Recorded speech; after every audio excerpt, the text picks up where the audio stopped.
Alright, what's up y'all, LakerFan here. As I was about to title today's video, we're here to show you all the new SIGs on my 6'10 point center. This is going to include dunks, layups, dribble moves, etc, all that stuff. So I hope y'all enjoy, and if you do, feel free to drop a like, sub if you're new, turn on noties, all that good stuff. Alright, so for anybody who's new to the channel, we have 78 layup. It's good enough for Domantas Sabonis if you hit starter 3 and Jokic at any level of rep that you are below that. And it's going to be really good for the 78 if you want to go to 80 for that, fearless finisher, etc. It's all good. But anyway, 96 driving dunk, 90 standing dunk, and then the 76 ball handle, 66 speed of ball. These are the requirements you're going to be looking at as far as the SIGs that we're showing in today's video. So, to get into the SIGs, as you can see, we have the normal dribble style with Kawhi SIG size up. These are very important in terms of your basic style of dribbling when it comes to a build like this. With the normal dribble style, it's very good for the speed boost to the offhand, as well as it's still even decent to run to the ball hand, and the blowout dribble is insane. It's the best in the game, not even close as far as anything else you can run. Sabonis layup package is very, very good, but again, as I already mentioned, at that 78, you can still get Jokic, and it's going to be a really good thing for you to run as a big. I know if you guys are like wings and you may be watching a video like this and you want to see a couple SIGs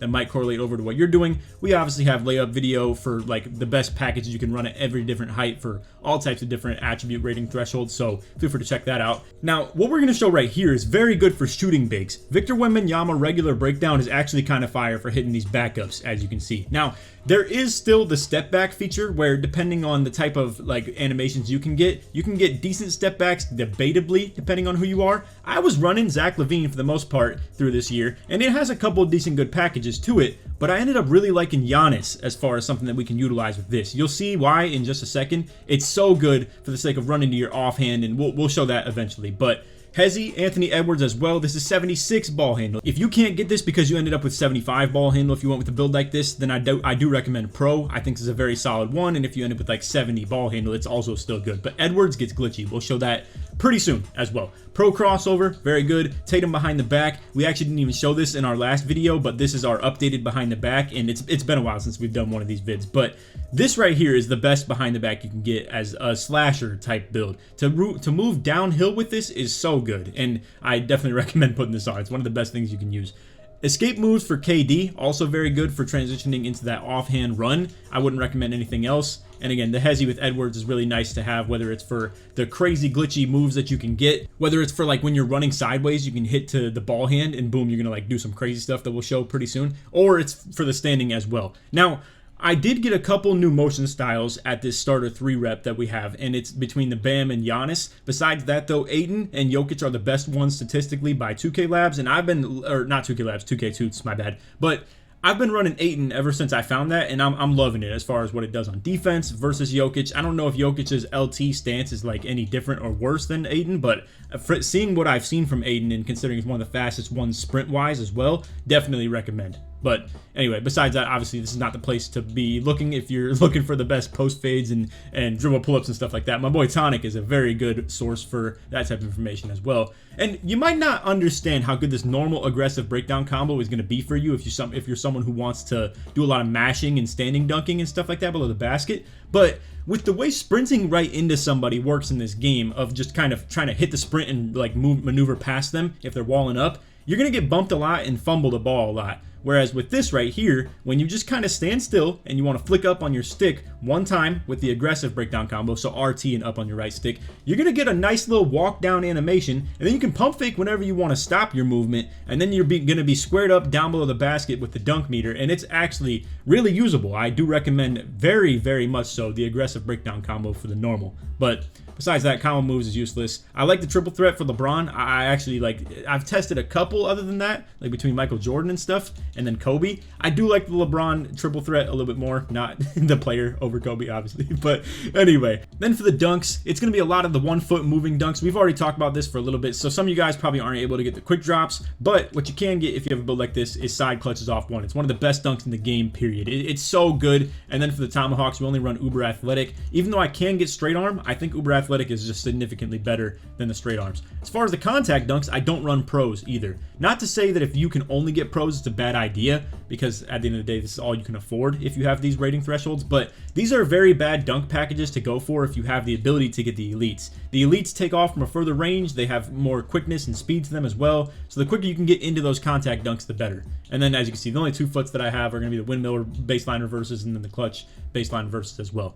it's just, you know, for convenience sake of getting reverse dunks, etc., etc. If you want something like this and you aren't able to get those crazy levels of like side clutches, like let's say you have something like my 7-footer, the back scratchers off one are a very good alternate and like definitely solid sub, and then the athletic hangs off one for the 65 dunk are also pretty solid as well. So you can definitely check those out. Besides that, I've equipped a lot of the standing dunk packages lately. This is more for testing. I actually recommend that if you have the ability to get these, that you only run them and don't run these two right here between the rim pulls and the regulars. I think they're just really quick and it's hard to time the dunks sometimes. And then as far as like what we have right here, Dwight Howard, LeBron, all we got for the player dunks. I don't run Zion alley-oops, but regardless, it's not a huge deal. So anyway, let's go ahead and get to the arena and show you some actual utilization of these moves. Also, if you guys didn't know, I'm pairing up with the NBA 2K Lab this year, so you can use code LAKER for 20% off at checkout at their website. That's NBA2KLab.com. On this website is all types of really good statistical jump shot information. You can also test the jumpers on their website too. Plug the controller straight into your phone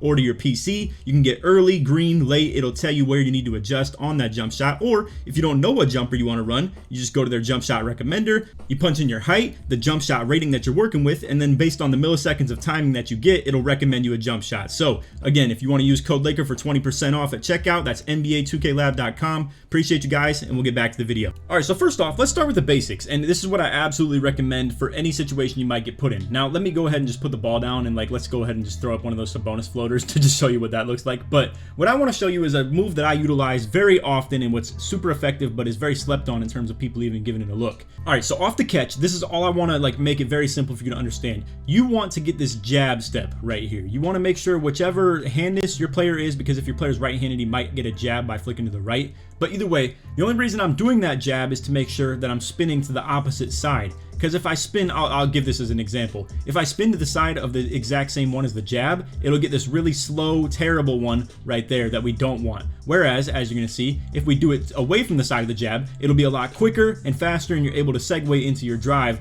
a lot sooner. Same with the fact that if you want to off the triple threat or off the catch, hold your RT and then flick to either side ball hand. It could be the left or the right. You're gonna be able to sprint out of it very quickly. So as you're gonna see, boom, like go ahead and just do stuff like that. It's pretty solid. Now, besides that, with Tatum behind the back, you're gonna be able to kind of move, I would say, pretty solid offhand with that. As you can see though, you can't do it twice. So you want to utilize this a little bit more as just kind of a setup on a move. But for the main portion of why we have this, it's gonna be for stuff like this. So let's say I'm like kind of cooking up like this. We want to just boom, boom, and then bust out that behind the back right there. Or as you can see, like you want to just do this to run offhand for any situation where your defender got baited by your movement, let's say to the middle right here, and then boom, flip the ball hand and go to the other side. Simple as that. Same with also in this mid-range ISO, if you're a slasher style build, it's very solid to go ahead and just do a simple sprint to the offhand into a sprint to the offhand, and you can just go ahead and combo this back and forth until your defender ends up really missing and you just get him stepping the wrong way. It's actually the most useful move I have in the bag, besides obviously that behind the back that I have as well.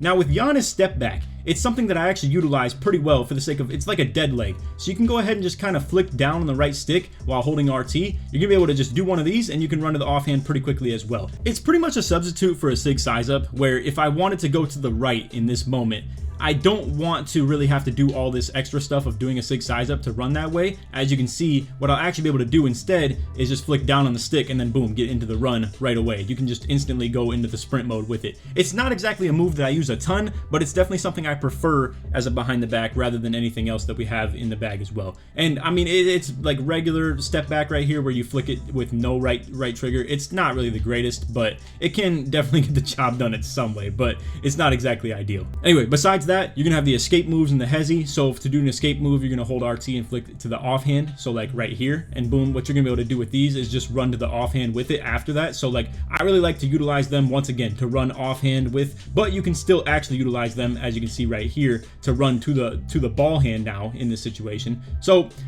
like I said, it's kind of whichever way you want to go with it, but just know its utilization is definitely versatile in terms of like the speed boost it gives you out of either like doing it and then running to the offhand, or doing it and then running straight to the ball hand as well. It's a pretty solid speed boost. Same with this Anthony Edwards Hesi, where as you can see, you're able to just go ahead and use it to RT and hold and flick to the ball hand, and then you can just sprint that way as well. It's really solid. And then also utilized with that is Anthony Edwards' ability to do this crazy Hesi right here in this half-court set, where if you're in like maybe more of a 2v2 setting, you can utilize this to really get to the basket at a pretty quick and efficient rate, and also use it as like a step back in this case as well, as you can see, or even ones. Like even in the 1v1 court, it's really good to just give you like one quick little boost to the three-point line, but then still also speed boost and segue into the next movement. And you can run offhand with it too. You can run ball hand. I suggest ball hand more often than not. And then, as you can see, the step back for Giannis right here, not exactly the greatest. So you want to utilize this as the substitute. You want to hit that ball hand instead of flicking down. So again, to do this, all you have to do is hold RT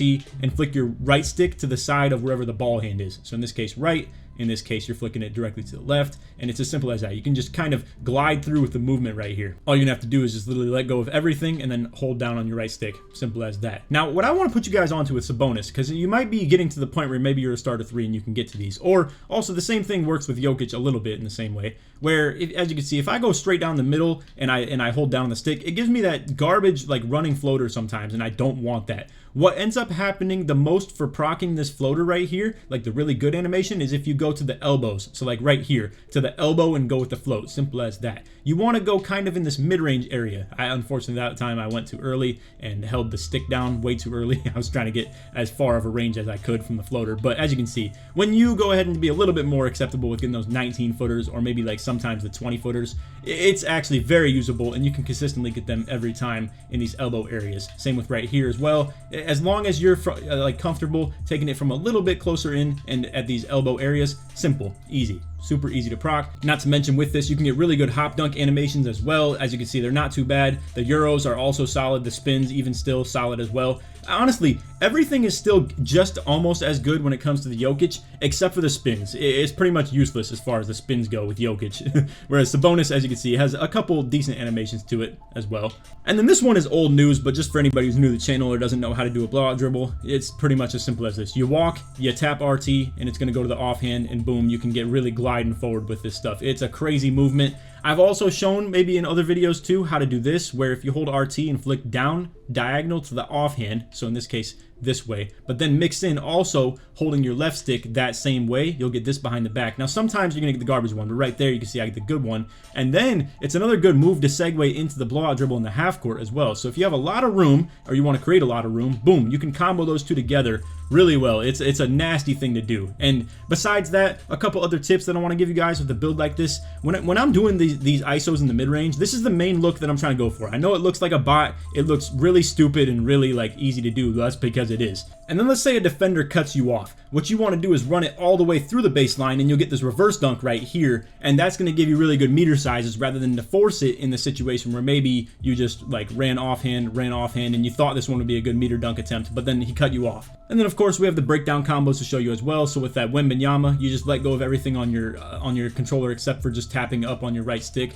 and boom, you're gonna get this right here. Again, you can utilize this to maybe like segue into other movements. So like offhand, boom, you just a quick little step back into offhand, or maybe we give it like 3 walkbacks and then go. Now, this is what I was talking about earlier with the aggressive breakdown combo being the normal one. If you're ever in a situation like this where you're not going to get an offensive 3-second yet at all, and you want to just walk your way in, you can simply hold RT, flick up on the stick, and as you're going to see, boom, now we're comboing in, and now you can just get down to that dunk meter spot without ever threatening yourself on that offensive 3-second violation. So again, boom, walking it down, pump fake just to stop our movement, and then we're looking good from there. Now obviously you could like walk yourself in a little bit, boom, like you'd even be just as good with that. But generally, with the dunk meter, I know like when I walk into it in an open situation like this where we're just in the my court, it's not going to be too hard for me to just, you know, boom, meter dunk just like that. But the problem sometimes can be if you're not squared up with the basket or you're like facing backwards like this, you're not going to get a good meter dunk every time. I know, like I said, I'm wide open and stuff like that, and sometimes doing these little pause-ins, quote unquote, is the move. But as you can see, like even then, I'm getting a layup sometimes if I'm walking out of range of this. Sometimes you just want to be squared up with the basket, boom, walk it down, meter dunk. Simple as that. And you can still do it while you're doing the dribbling as well, but obviously we prefer to pump fake sometimes. But anyway, that is the updated Sigs and good movement for you guys. If you want to like any refreshers, obviously you can just rewind the video. I'm not going to make this one take too long with the watch time or anything like that. But yeah, these behind the backs can be very good. One last like example that I'll show you guys with the crossover as well is like between pro, you get really good tweens and crossovers. So like with how hard the crossovers are to do in this game, in my opinion, I like how pro has a good like similarity to it between the crossovers and tweens. Like, I don't know, I have a super hard time doing crossovers in this game, but when I can reliably assume that the tween is going to be just as simple or like just as good, I really have no problem with it. But yeah, I don't really do them too often. If you're going to see me bring the ball up in the court, it's either going to be behind the back or a blowout dribble, most likely, to be honest with you guys. I mean, maybe I'll do that Edwards Hesi like this as well. As you can see, if you run directly downhill with it, it'll give you a different animation. So you don't exactly want to do it in the full court setting quite as much because it won't give you as good of an animation as what I'm doing right here. But all you have to do is be moving laterally for this. Like, you don't have to be doing anything more than just running sideways. That's about it. But anyway, that's all video. I hope you all enjoyed. If you did, feel free to drop a like, sub if you're new to notice, all that good stuff. And like always, try to 2,000 likes. If you made it to the end of the video, put Sigs in the comments, short sportsman through.